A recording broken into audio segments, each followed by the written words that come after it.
Just going to make sure everything's working. Hi, thanks a lot for joining us, everybody. People are still coming in. We're going to get started in a couple of minutes.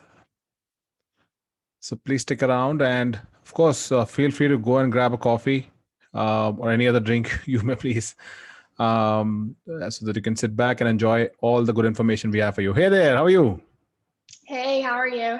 I'm well. How about yourself? Good over here. Excited to get started. Absolutely. So people are joining in, and we're going to give it a couple of minutes before we kick this off.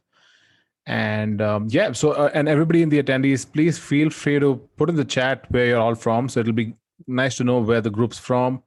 And as I said, we're going to take a couple of minutes. So feel free to go ahead and grab a coffee or anything else you'd like to, of course, sip while you watch us. Share some priceless advice as far as SEO goes. Yeah, I'll go ahead and share the title slide here for you. Perfect. Absolutely. So what do we have here? Eric from Massachusetts. Hey there. And please, as everybody continues to put stuff in the chat, remember to put it up for panelists as well as attendees so that everybody can see. Of course, if you're trying to talk to us directly, feel free to send it to us alone. We still have folks coming in. We have a big set of registrations for this one. Although SEO is a topic that I thought people would be tired of, but I think that's sort of that's the next big thing. In my opinion, I'm going to talk a little bit more about why we covered this topic and why we think it's the next big thing. I'm sure, Olivia, you have some amazing stuff to share with us. Yeah, definitely. But yeah, let's just give it another couple of minutes and we can kick it off.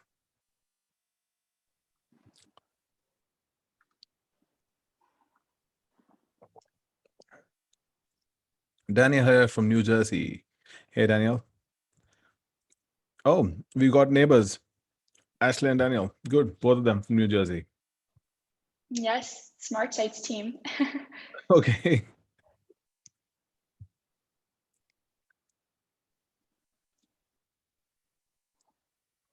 People still pouring in.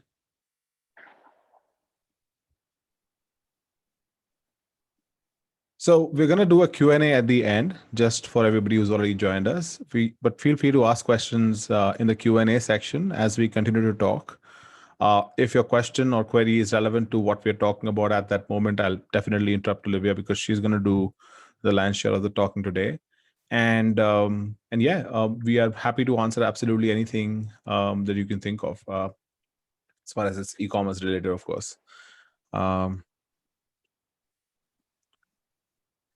Just another minute and we'll kick this off. For everybody who's just joined us, please feel free to put where you're from in the chat window.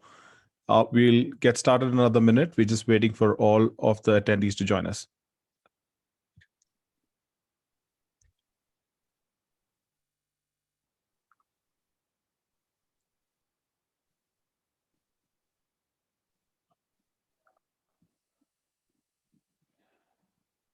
Okay, do you think we should kick it off, Olivia?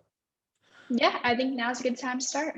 Okay, awesome. Thanks a lot for joining us. I think we'll let people pour in as we continue to talk. Now, we're going to talk about, of course, about organic growth, about SEO. It's something that's been discussed over and over again. And I want to promise you that our plan is not to bore you. What we realized and when we discussed this with the Smartsites team is that ad success and generating revenue from paid medium is going to get more difficult. With the Facebook and Apple story not working out in our favor, Google optimization is of course difficult. What's super important now is also to focus a lot on organic growth, and that's exactly what we wanted to focus on. We have with us Olivia from the Smartsites team. I think I wouldn't do this with anybody else. Immense experience as far as SEO goes, as far as organic growth goes. She's worked with hundreds of e-commerce businesses.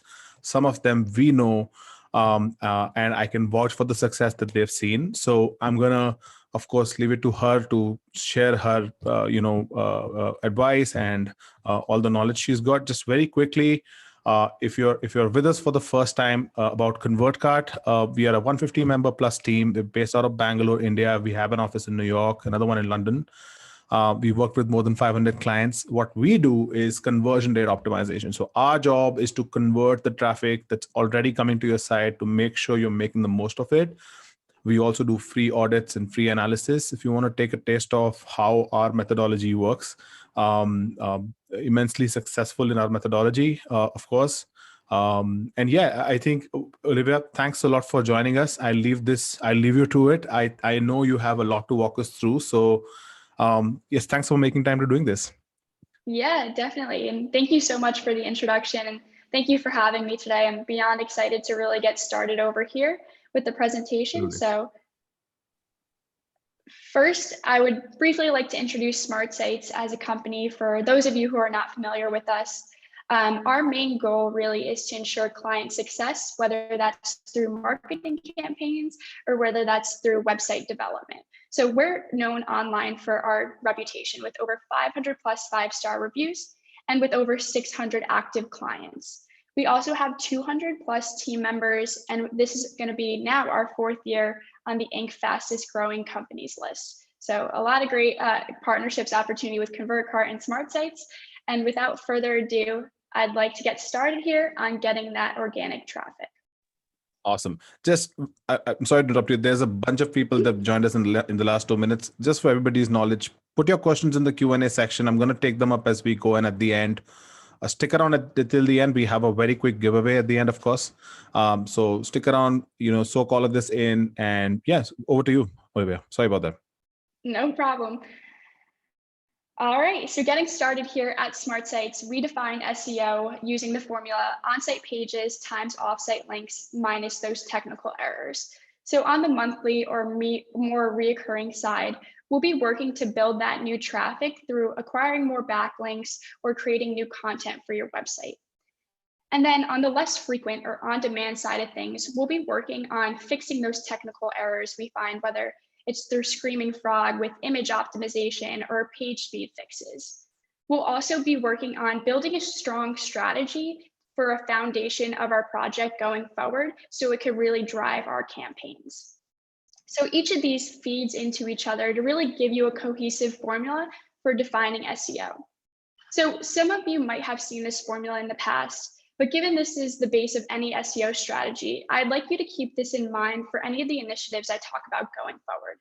Really, my goal for this presentation is that I want you to be able to use this formula with actionable strategies on how to acquire more organic traffic. So with that being said, let me go ahead and jump into the 4 top strategies I'd love to talk about today. So the first one here is going to be perfecting the product pages. So we really want to make sure that your pages are optimized for search and that customers can easily find those product pages through Google search listings. The next here is going to be the content audit. So we'll be taking a deeper dive and analyzing whether the existing content on the site is good or if we need to continue to optimize it. From there, we'll be taking a deeper dive into building linkable assets for the site to really drive your link building campaigns. And then lastly, we'll be finishing off with Google free listings, which is a relatively new initiative that Google offers to show free listings or organic listings under the Google Shopping tab. So first, let's get started here and dive right into perfecting those product pages. So similar to what any SEO strategist will tell you, it's best to start each of these tips by completing keyword research.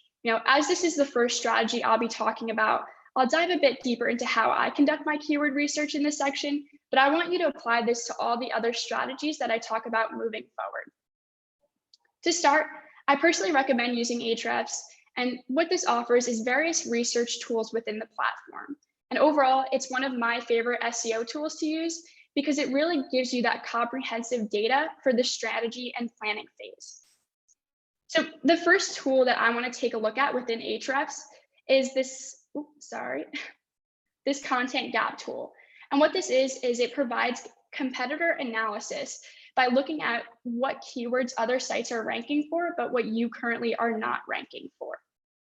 This tool will allow you to select competitors. So start thinking about direct, indirect, anyone you'd like to compare against each other to really export that data. Once you have all of this, make sure you export it into an Excel sheet so you have it to look back later on. The next tool I would recommend is referencing that Keyword Explorer tool. And what this is going to do is allow you to compare keywords and see how they're performing holistically and historically. The three most important factors that I really pull from this report are volume, keyword difficulty, and average cost per click, which is going to represent that buyer intent for these keywords. This tool is also beneficial because it can pull long-tailed searches as well as questions that users are going to search for that are either similar to that keyword or that incorporate that keyword into long-tail searches.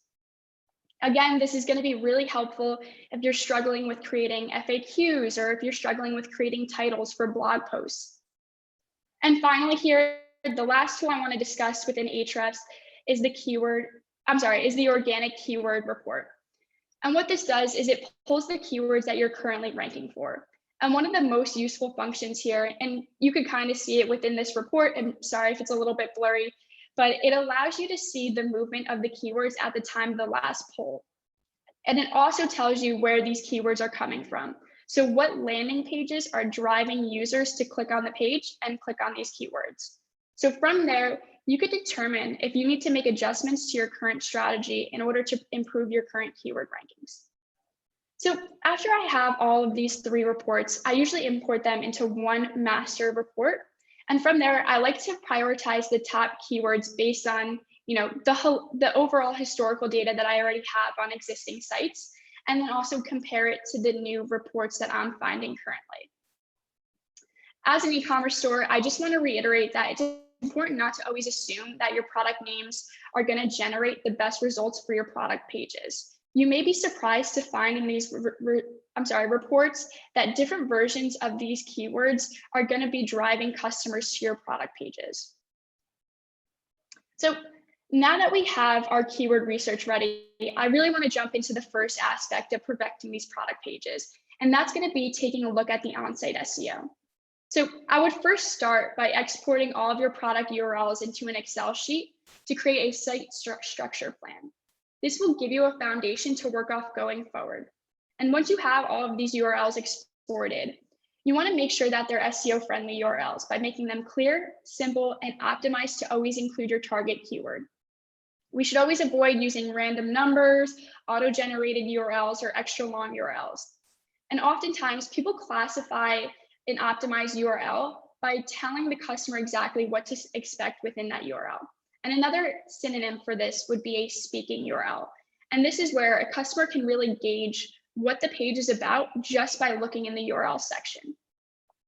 So after we have these optimized URLs ready, we can then move on to the titles, headers, and meta descriptions. So given that we already created that site structure plan in that step number 1 here with the exported URLs, what we can then do is create columns within this Excel sheet for headers, titles, and meta descriptions.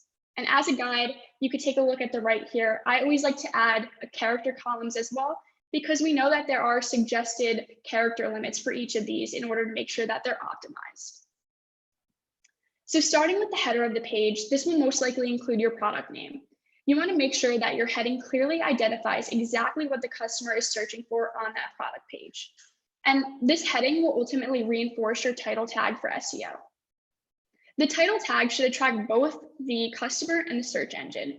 So similar to the heading, we're going to include that product name, but also it gives you more room to add the other keywords we found throughout your keyword research. You could use this space for priority keywords, higher difficulty keywords that you plan to target, or even descriptive adjectives that make your brand unique and stand out along with that target keyword we implement in the title tag.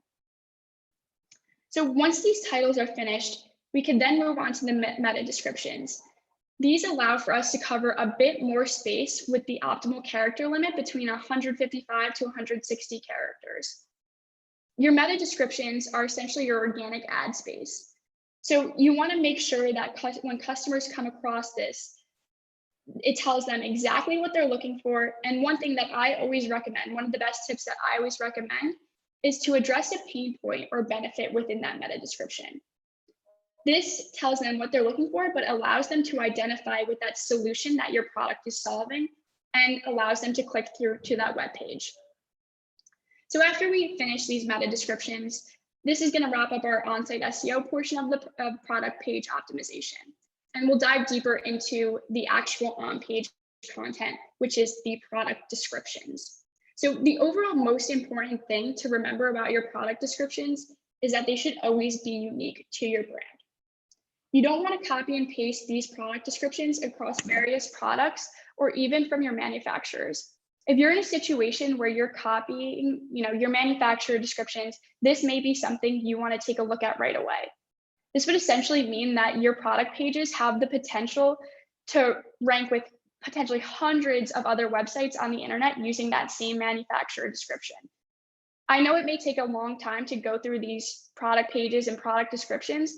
It's important to pace yourself and prioritize which ones you want to start with, but it will definitely be worth spending the time to make sure that these are optimized and unique to your brand overall. So when we're working on starting these descriptions from scratch, you'll still want to make sure you're letting customers know exactly what the product is. Be descriptive as possible so that you can rank for the relevant product features within searches. In addition, this can also be a space for you to include some brand personality in your product information.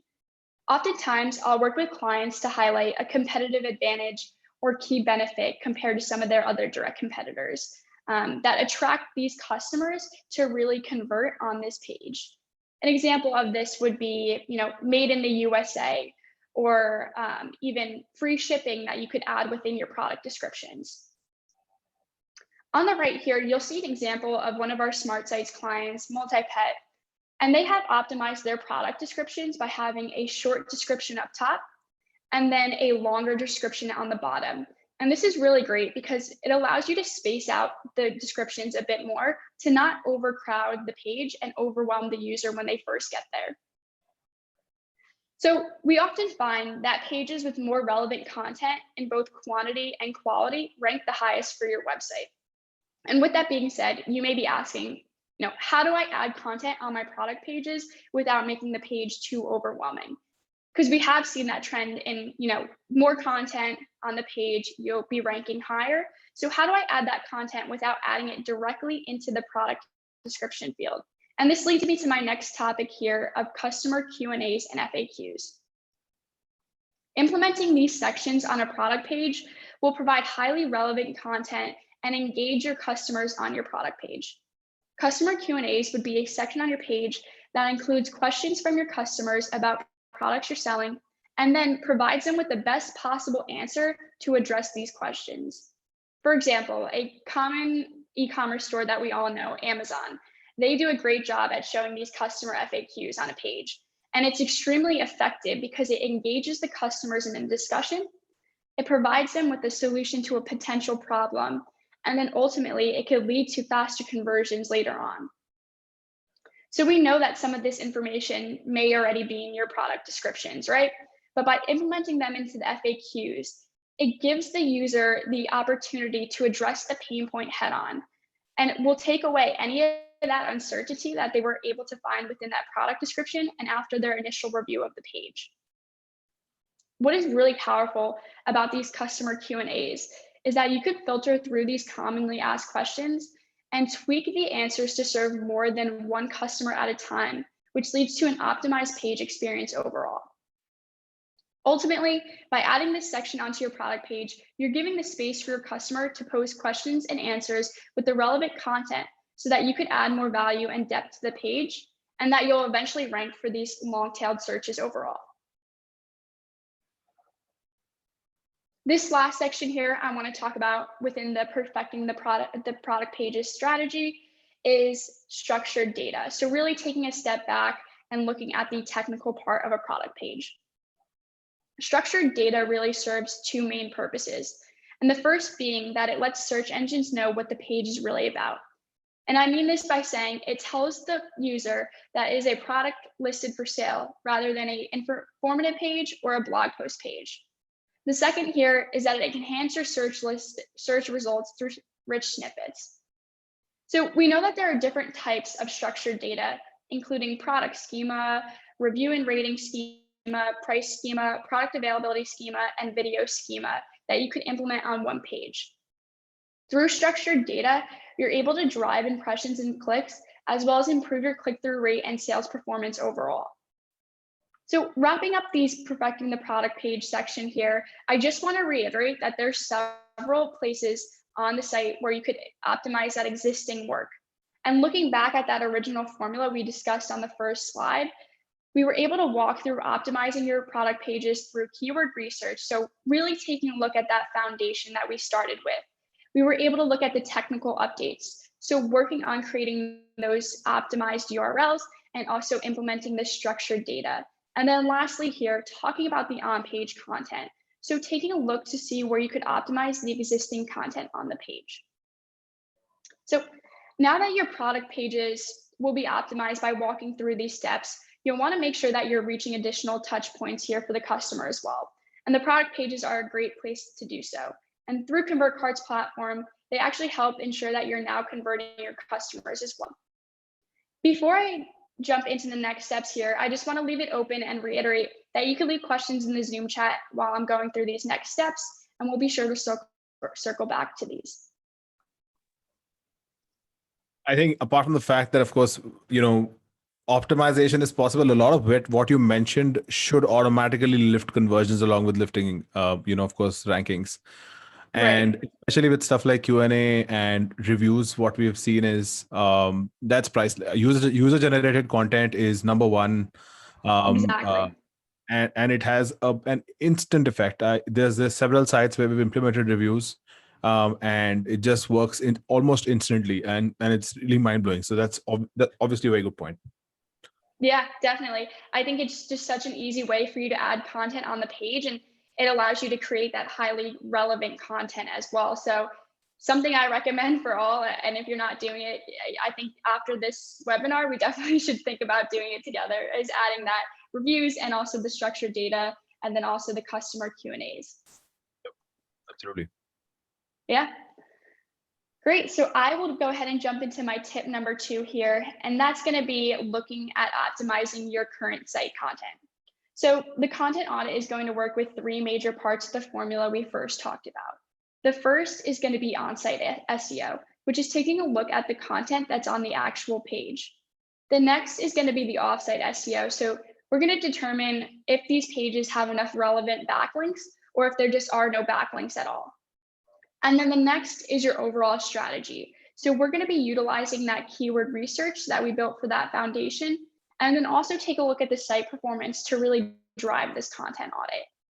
So the primary goal of the content audit is to make sure that Google is crawling your best pages and most informative pages for your customers. We will determine what is ranking versus not ranking, and we could use tools such as Ahrefs, or I know other people have used Screaming Frog in the past. I'll stick to Ahrefs because I've been referencing that throughout the whole presentation, but you're open to use either. The first step of the content audit is to eliminate that poor quality content. And the way you could find these pages is reviewing the content that is on the page first. So take a look at the word count. Is it optimal for Google search? Take a look at the content. Is it still relevant to your product offering, or is it still relevant to your customer base? Over time, you'll see a change in both. So you want to make sure that you're adapting your content strategy as well. You'll find that some of the older posts that you created when you were just starting out may no longer be relevant to your website anymore. So I just want to make sure that your strategy is adaptable to where you are as a business today, not where you are as a business when you first started. After you determine which pages to remove based on word count and poor quality, you could take a look at the pages in terms of low traffic and low backlinks. And the main metrics that I would really use here for low traffic is time on site, page views, bounce rate. You can pull all of this from Google Analytics, but then I would also pull a report from Ahrefs to determine your top pages by links, and then filter it backwards to take a look at that low backlink count. See if those pages are even still relevant, or if you should decide to repurpose that content or delete altogether. So that next step after we completed step 2 is going to be looking at where we can optimize and update the titles, headers, and meta descriptions to fit your new keyword research strategy that we started with in the beginning. Again, over time, your strategy will change, so you want to make sure that your posts are adapting to your current marketing campaigns overall. Once this on-site SEO is taken care of, see if you need to update the content, and this will be your final step, really. So we'll figure out if we need to refresh the content overall on the remaining pages, or if you should combine the pages to make better informative pages for your customers. Also, make the word count count. I just want to reiterate that over time, we've been seeing a trend that articles within the 1,000 to 2,000 word count range have been performing better overall because of the quantity and the quality of the content on the pages. If you could combine some past few articles to create a great cornerstone piece or even a very useful buying guide, you'll just see this perform better over time for your customers. All right, so now that we kind of covered the on-site SEO portion here, touching upon optimizing that existing content, I want to shift gears to talk about off-site SEO. And by this, I'm referring to linkable assets.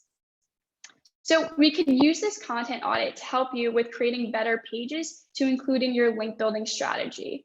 And creating linkable assets on the website is one of the best ways to have your websites and links stand out when you perform your outreach for your link building campaign. You're ensuring that your content is enticing for websites to link back to your store overall. So we could start off again by using Ahrefs to determine your top performing pages to see if you're not performing for a specific page that you really wanted to make sure was optimized. Then we'll utilize these pages to create valuable assets or content to make sure these pages stand out throughout your outreach process. Some successful examples of linkable assets that I've worked on in the past include buying guides, buying resources, tools and widgets, case studies, podcasts, and more. And just jumping into a few specific examples here, it would be, let's say, a buying guide for Black Friday. So really telling your customers what your top products are going to be and what your top deals are going to be for Black Friday. I've also worked with a client on creating a pricing calculator for custom patio covers that he was selling. And this is another great tool to use in your outreach process to say, hey, we actually sell custom covers and all you have to do is use this simple calculator and we'll plug it in right for you. So the more assets you have to share, it typically will result in making that outreach process much easier for you. And in addition to creating these assets, these also help with strategies like guest blogs because you already have these resources readily available at your fingertips. Linkable assets are really just a great way to connect with websites you're reaching out to. You want to show that you're not performing spammy outreach practices. After all, you're human, the person you're reaching out to is human, and you want to make sure that you're connecting over informative resources and adding that value proposition to your process. So since we're all e-commerce or mostly all e-commerce stores here, one specific linkable asset I wanted to talk about here were discount codes. So if you offer discount codes to a specific group of customers, whether it be teachers, students, veterans, essential workers, whatever it may be, you could build a page with content focusing on that discount program. And as soon as you have that page ready, do some research and see if there's any specific websites that will allow you to share this discount program on their specific page with the specific customer group you're targeting. You'll see that as long as you honor this discount program, it's going to be a great link building technique for your store and a way to overall increase your sales to your e-commerce store. Alternatively, you could publish a discount code with a timer set and create content, whether it be on your blog or social media. And by creating this sense of urgency for these promotions or discounts, it could create a buzz for your products overall. So ultimately, there's a number of strategies to use for your link building campaign, but I believe with starting with a strong base by creating these linkable assets will help you immensely in the future because they'll be so readily available to you. So jumping into my last and final tip for today, I'd like to discuss something relatively new. And I say relatively new because it's 2020 new, and this will be Google free listings. So at the start of the pandemic last year, Google announced that they would be offering pretty much Google Shopping for Google free listings, which meant another opportunity for you to show off your products. If you take a look at this top computer screen on the slide to the right, you'll see that the box highlighted in yellow is what a Google free listing would look like. The top row is going to be the paid ads under Google Shopping, and then that bottom row is going to be any Google Shopping free listings. So if you're already running a shopping ad, this will be fairly easy for you to set up because you already have that Merchant Center account. All you need to do is opt in for those free listings. However, if you're not currently enrolled, don't worry. There are several easy extensions on Shopify, Magento, WooCommerce that allow you to connect your product feed to a merchant account. And in fact, Google actually just recently announced on June 9th that WooCommerce stores will be able to integrate with Google in just a few clicks, and that's through Google Search, Shopping, Images, and YouTube. So ultimately, WooCommerce stores will be able to view Google free listing metrics and feeds without even leaving their dashboard or their backend. So if you're asking yourself, why should I enroll? What's the benefit of enrolling? The answer is fairly easy, and I'll just touch upon 3 main points here. So first and foremost, it's a completely free opportunity to get your products optimized on Google. There are no hidden fees or hidden charges for displaying your listings unless you're doing so through ads. Second is that within Google free listings, you can see a report to show impressions, clicks, and CTRs on Google. So it's another opportunity for you to grow your impressions and clicks overall for your products, but also to build up your brand awareness. And if we take a look at the right here, this is actually what a report would look like within the backend of Merchant Center for free listings. And lastly, this feature is still relatively new, as I said before, 2020 new. So you want to take advantage and get ahead of your competitors who may not be running these already. After all, Google's main goal is to show users the best possible result that they're searching for. So by offering these free listings, it's another visual opportunity for you to display your products on Google and show your customers what products are on the market and match their search. So you want to make sure that your product data and product pages are optimized so that when a customer clicks on the listing through Google Shopping, it takes them to an optimized product page and URL. So I know I talked a solid amount of time through this presentation, and I just want to say thank you again to Shekhar for having me. Given you guys will be applying these tips to acquire your organic traffic, it's also important to consider the next steps for converting that traffic. So I know ConvertCart offers their Engage product, and this will allow you to convert your newly acquired traffic by utilizing a tailored email strategy. And I'll really take a break here and let Shekhar take the mic, but I just wanted to say thank you again for ConvertCart to having me. And I look forward to hearing your questions if you guys have any. Awesome. This is a lot of information for 30 minutes, to be honest with you.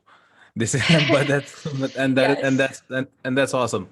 I have a couple of questions. We also have Sure. questions coming in from the attendees. So please, everybody, you guys can put your questions in on chat or in the Q&A box, wherever you see, whatever is easy for you. The question that I had, Olivia, was at an average. I mean, I was doing this research the other day because we were working on our own SEO, and Google is averaging between 450 and 500 algorithm updates a year, which is insane, of Right. course. And I think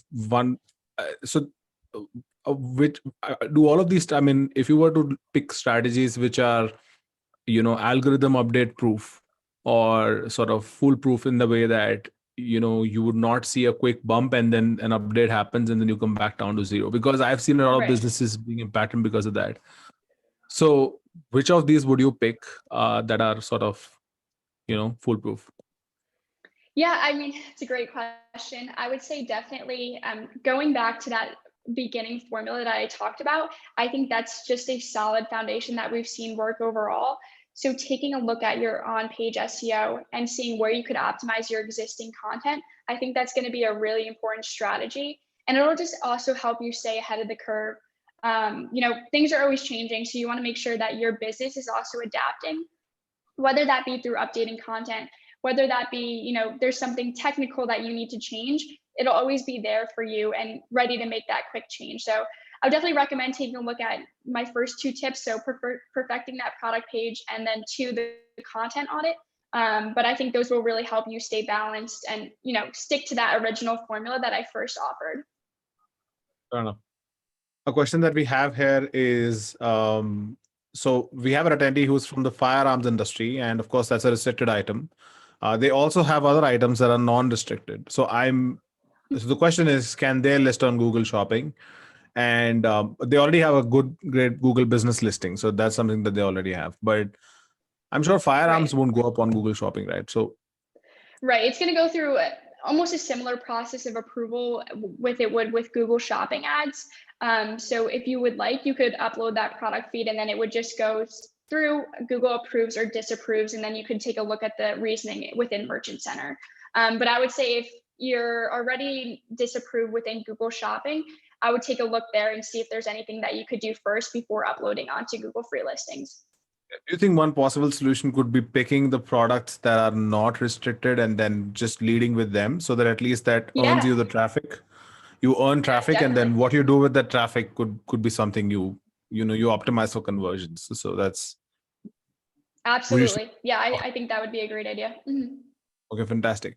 The other question that I think briefly spoke about some of the metrics that you know you should be tracking to see if you're in the right direction. So can you just briefly touch upon that again? We have a question and otherwise as well. Sure. I think I touched upon that within the content audit slide. So really when I'm looking at the effectiveness of like, let's say a blog post, I would take a look at the average time on site, the bounce rate, also let me just go back up here so I could go back to the Sure. slide that I was referencing. So I would take a look at the average time on site, bounce rate, and then also within Google Analytics. I know a lot of what I've been working with in my e-commerce clients is seeing how we can convert that content or the users that are coming onto your blog post. So taking a look at your e-commerce conversion rate could also be a good strategy, but it's something you're going to want to think about later on in the convert phase rather than the acquire phase. Yeah, I And think that's. Go ahead.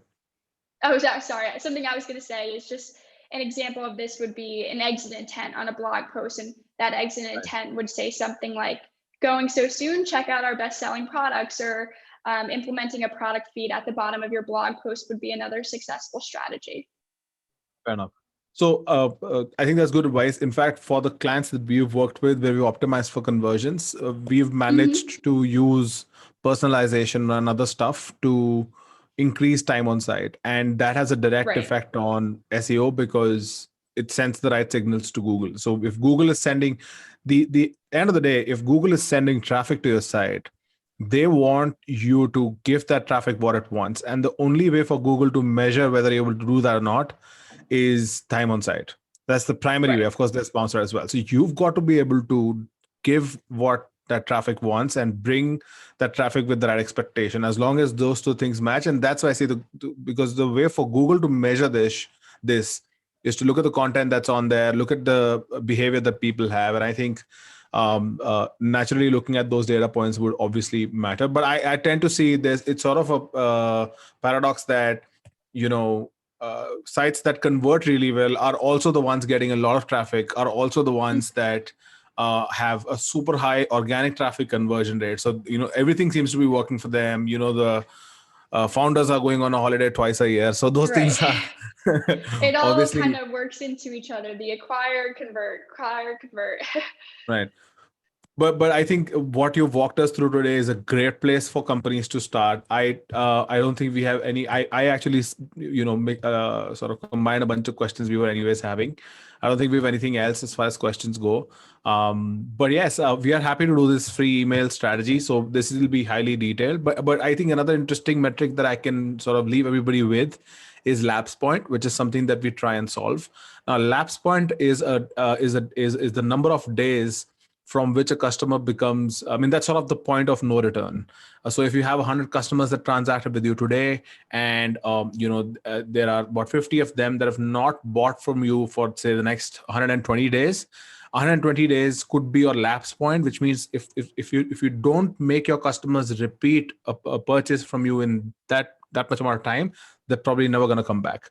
And it's ridiculously important to, of course, do highly tailored, effective emailing to fix that problem. So we're gonna, of course, also email everybody a recording of this session so that you can keep all of this advice with yourself. And in that email, you can just get back to me, and I'll set up this strategy session. We'll opt into your existing emails, ask you questions about what you're already doing, and basis that advice, what could possibly work for you. But I really hope this was helpful as far as SEO goes. It's a good place to start. We'll do another one with slightly more advanced sort of level suggestions where you can have your marketing folks join. But thanks a lot for making this happen, Olivia. I think this was fantastic advice. It was great having you. Yeah, thank you so much to ConvertCar, and thanks for everyone who came out today. If you have any questions, just feel free to reach out and connect with Smartsites. Awesome. Thanks a lot. You have a good one. All right, you too. Thank you.